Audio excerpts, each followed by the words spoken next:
एक भाग बीज पानी पवन मिश्रण विराज तेज आगे दिन बारण क्षेत्र देखी माता हुअंती जे गर्भवास तो जेते बेले मां माने आंकु गर्भ भितर रखि से गर्भ छुआ भगवान विष्णु के मन मन स्मरण कर तो ये अंधार घर भितर मते काहे जे रखि ये अंधार घर भितर मते जदी पृथ्वी रे जन्म कर बोले मैं बंची थिबा तक तमर नाम के अहरह मृत्युंड रे जप करनी बोली कर मार गर्भ शिशु संतान ने भगवान के स्मरण कर हां आगो नाम जपि पारु जप माया दया कले आगो हस्ते धरी कबाटन फेरी ठेली देले आगो उच्चरत होइछि छु मर्त्यरे पड़िला कुआ कुआ बोलते सब मनु बोली गला तुम माँ जेते बेले 10 मास 10 दिन गर्भ रे धरी कर हम तो फाड़ कर हमके जन्म कर माँ गर्भ जेते बेले हम जन्म हेसु पृथ्वी रे जेते बेले हमर पाद तो पड़ी जाय माँ गर्भ कथा के भूली कर ई कली जुग मिछ माया संसार पड़ी करी हमें केते केते पाप अर्जन करी प्रकाश चालू हो जासी बोला आगो मिछ माया करी चालू ना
पृथ्वी रे गुटे गुटे अवतार ने सेवा भगवान जन्म है दुष्ट को दलन एवं संत को पालन कर सत्य जुगले महिषासुर के मारवा लगी निजे गोड़ को बिहारी विष्णु मोहिनी रूप धारण करथिले आजा धर्म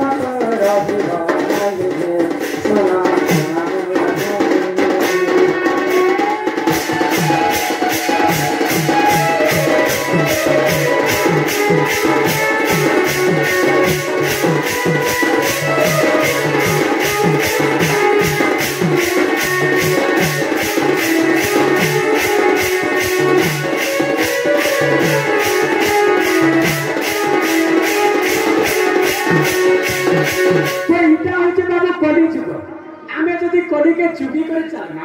पहले तो विपाक आके कहि पारना जीवरे जीवरे जीवरे तीने हेले माटी घट माटी रे मिसिबरे ई जीव थिला बेले सब मोर मोर हेले जीव गला बेले ई पिंधिला बसन बे नहीं आति जो शून्य होइले पागला जीव भी शून्य होई भगवान को 180 जोड़ी पार कला पर मनुष्य जन्म देछा जीव मध्य श्रेष्ठ होचन जे मानव मानव कहा के क्वेश्चन जारी छ बाबू ए माजेउ काने नो लांजो न चाहे बात माने कितने लाइन में थे कि मानव ଆମର ଭାଗବତଟା ହଉଛି ବାବୁ ଆମେ ଭଲ କିନଟା ଜାଣି ପାରସି ଖରାପ କିନଟା ବୁଝି ପାରସି ବଡ଼ କେ ବଡ଼ ବଡ଼ି କରି ମାନମା ସାନ କେ ସାନ ବଡ଼ି କରି ମାନମା ସମସ୍ତଙ୍କୁ ମାନି କରି ଚାଲବ ବଡ଼ି କରି ଭଗବାନ ଆମକୁ ମାନବ ବଡ଼ି କରି ନାମ ଦେଇଛି तो कली जुगरे समस्त के मान करके चारा करते मैं माने जो ना मार पारे बुता के बोले तेली कुकरा और मारे को झाड़ू छे अरे सोने आतर सारी जीवाने अरे धीरे धीरे यस पर जगो अरे मनो जनम परिचय मनरे अरे थारे थारे मोर मोर बड़ी परिचु आशा अरे छुचाटा के मने रखिछु घुसा अरे केही रोहे कहार माया संसारे